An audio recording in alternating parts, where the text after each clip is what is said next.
ครับสวัสดีนาพี่นานักตกปลาทุกท่านเลยครับวันนี้ก็มาตกปลากันที่คลองมหาสวัสดิ์ครับเป็นคลองเป็นหมายใกล้บ้านครับผมไม่ได้ไปไหนช่วงนี้ครับมาใกล้ๆบ้านกันมาดูว่า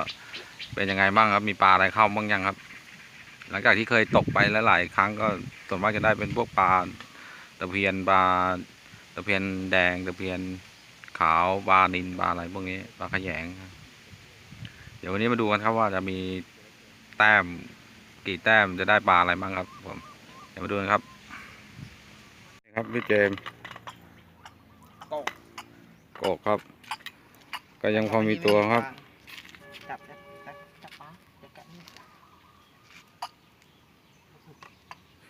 เพิ่งมาลงเบ็ดได้สักพักครับพี่นาเนี่ยหมายที่ถูกลืมมานานครับหมายคลองมหาสวัสดิ์ครับผมเอาพี่เจมส์หน่อยถือปลาให้นาดูหน่อยได้ไซส์ขนาดไหนครับหันหน้ามานี่นะครับพี่เจมส์ครับผมโอเคครับผมเดี๋ยวติดตามดูเรื่อยๆครับนะเดี๋ยวติดตามดูเรื่อยๆนะครับกองมหาสวัสดิ์นะครับนี่ครับหมายก็จะเป็นแบบนี้นะครับนี่ครับเป็นคลองคลองมหาสวัสดิ์นะครับครับ2,000แข็งขังครับลูกไปดูกัดอะไรเนี่ยติดตามเรื่อยๆครับนะมีลูกชิ้นด้วยครับมันมีแต่ปลานะนะครับมาเจอไงเลยมาเจอหรอกลูกชิ้นตกก็เลยคลองนี้มีแต่รอยปลานะปลาลอยลูกปลาแท้ต้องรอแต้มที่3กันต่อไปครับมา2 แต้มยังไม่เจอแต้มที่3ทางซ้ายก็มีนามาตกชิงหลิวครับเนี่ยสปิวครับรอดูกันต่อไปครับนะนี่ต้องเอาใหญ่ๆขึ้นมาให้ได้ครับคลองนี้น่าจะมีตัวอยู่นี่ครับรีบอ่ะนี่ครับนะตกตัว2ครับนี่ครับน้องเจมส์น้องแจ็คแซกไว้นี่ครับมีน้ามายืนดูงานตกปลาครับผม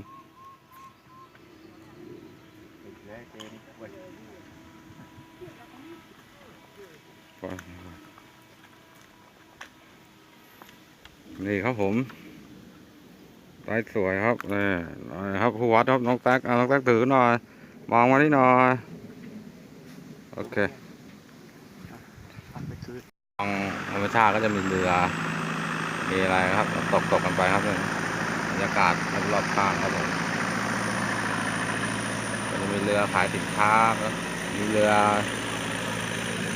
ชาวบ้านตอนนี้ก็ใช้เรือใช้อะไรกันครับตกกลางคืนตรงนี้เขาจะดักตะข่ายกันนะตะข่ายปลาสวายครับตอนนี้ก็มาลุ้นกันต่อครับว่าจะมีแต้มต่อไปไหมครับเอาขึ้นมาเลยเอาดิบอกไม่ต้องวัดได้ปลาได้ตัวแล้วครับดูวัดแรงมีตัวขึ้นให้เห็นอ่ะวัดแรงแล้วมันถ้าไปเจอปลาใหญ่แล้วมันง้างไหนดูตัวครับสายตะเพียนแดงครับสายตะเพียนแดงเอาครับได้อีก1 แต้มครับ2เลยครับลูกนะเดี๋ยวอัปเดตกันเรื่อยๆครับ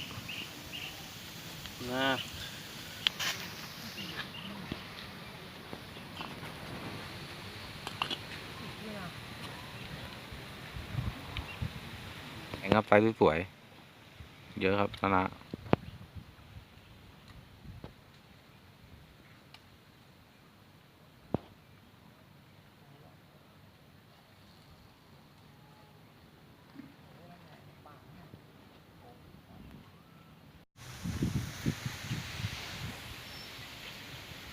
เอามาดูนะแจ็คได้ปลาอะไร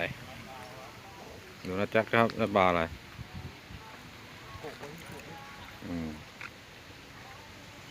มาดูนะครับโกกครับโกกนี่ครับนะ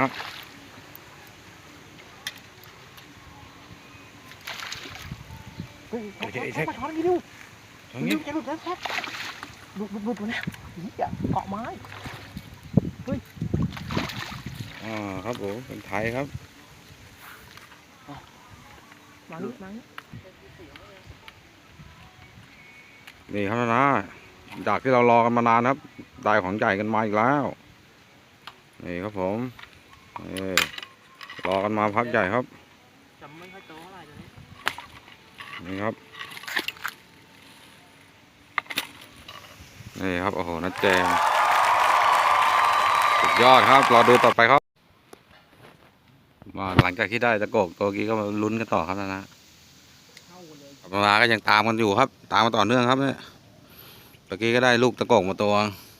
ก็ไม่ ตัวอะ ถ่ายไม่ทันเดี๋ยวไปอัปเดตที่อะไรเรือนะ ปลากันครับว่าได้กี่ตัวแล้วเนี่ยครับผมอันนี้ครับเนี่ยโอ้ยตัว4 ตัวครับนะโอ้ยนี่ครับไซส์สวยๆครับนี่เล่นน้ำอยู่ครับตะกกล้วนๆแล้วครับ4 ตัวครับร้องโกกเลยครับร้องโบกเลยครับเงี้ยเดี๋ยวติดดูกันเรื่อยๆครับนะเอาเลยครับหน้าปลานะครับก็มาครับนี่ครับน้องแกได้ตะโกกแล้วครับผมแต่ไซส์นี้สวยครับไซส์สวยครับเข้าเรื่อยๆครับนะเดี๋ยวติดตามดูกันต่อครับผม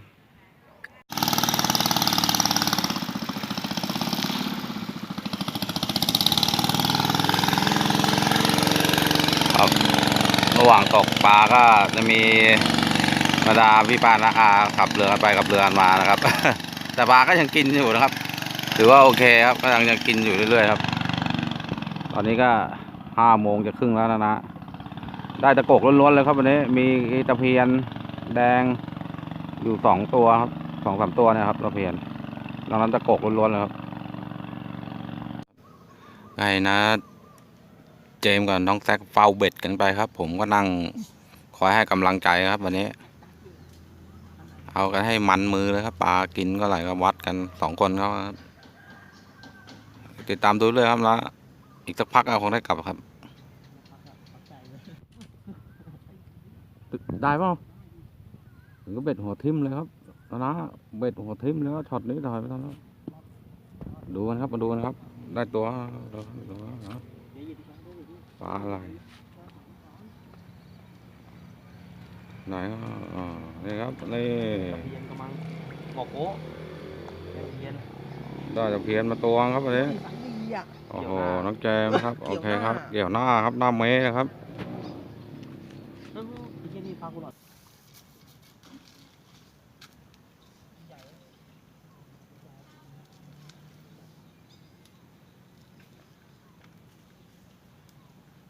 ครับสวัสดีนะครับตอนนี้ก็6 โมงแล้วนะครับ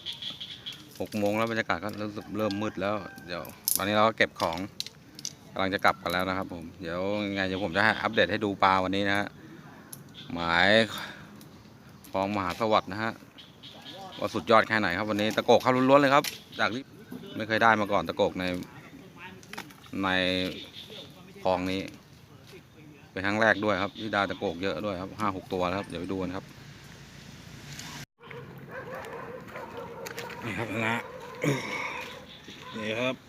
ปลาที่ได้วันนี้นะครับตะโกกทั้งนั้นเลยนะครับไซส์สุดยอดทั้งนั้นนะครับนะแล้วก็จะมีปลาตะเพียนนี่ผมใส่ถุงจะชั่งไม่ได้เอามานี่ครับนี่ก็จะประมาณนี้ครับครับผมครับนะไงก็อย่างปลาก็ประมาณนั้นนะครับหรือว่าโอเคครับประมาณ3 ชั่วโมง โลกี่ตัว3 ชั่วโมงก็ได้ประมาณนี้ก็ถือว่าโอเคครับวันนี้ยังไงก็ผมขอจบคลิปนี้เลยนะครับยังไงก็ฝากกดไลค์กดแชร์กดซับสไครต์กดกระดิ่งเพื่อจะไม่พลาดคลิปใหม่ๆนะครับขอบคุณมากครับผมขอบคุณที่ติดตามรับชมทุกคลิปนะครับ